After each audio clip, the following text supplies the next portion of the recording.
राज्यसेवा परीक्षेमध्ये इंटरव्ह्यूचा कॉल मिळवण्यासाठी मुख्य परीक्षेतील निबंध आणि नीतिशास्त्र या विषयांकडे दुर्लक्ष करून चालणार नाही.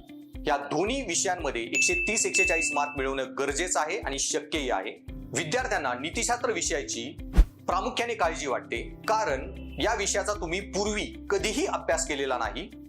त्याचबरोबर या विषयामध्ये रिझनिंग ओरिएंटेशन आणि अप्लाइड ओरिएंटेशन डेव्हलप करणे अत्यंत आवश्यक आहे. मी अक्षय कदम गेली 10 वर्षे यूपीएससीच्या विद्यार्थ्यांना निबंध, नीतिशास्त्र आणि आन्सर रायटिंगचं मार्गदर्शन करत आलो आहे आणि आता मराठीमधून निबंध आणि नीतिशास्त्र विषयाचं मी तुम्हाला मार्गदर्शन करणार आहे. माझ्या ऑफलाईन ऑनलाईन प्लॅटफॉर्मवरती नीतिशास्त्राचा तुम्हाला सखोल मार्गदर्शन मिळेल. माझ्या क्लासमधील डिस्कशन आणि दिल्या जाणाऱ्या नोट्स शिवाय तुम्हाला या विषयासाठी कुठलाही वेगळा अभ्यास करावा लागणार नाही.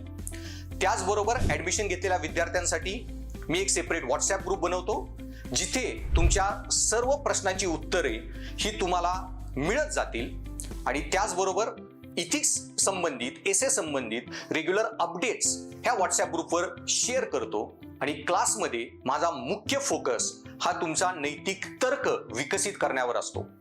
नीतिशास्त्राचा फक्त अभ्यास करून, नोट्स वाचून हा पेपर टॅकल होऊ शकत नाही. त्यासाठी तर्क क्षमता अत्यंत आवश्यक आहे. त्याचबरोबर फक्त कंटेंट बरोबर मार्क मिळत नाहीत.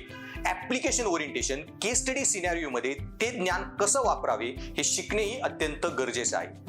आणि ह्या दोन्ही गोष्टी, रिझनिंग ओरिएंटेशन आणि ऍप्लिकेशन ओरिएंटेशन, मी क्लासमध्ये तुमच्याकडून विकसित करून घेईन. सो अधिक माहितीसाठी तुम्ही जॉईन करा माझा Telegram channel Darshanik MPSC by Kadam sir आणि माझा YouTube channel Darshanik MPSC by Kadam sir. Thank you.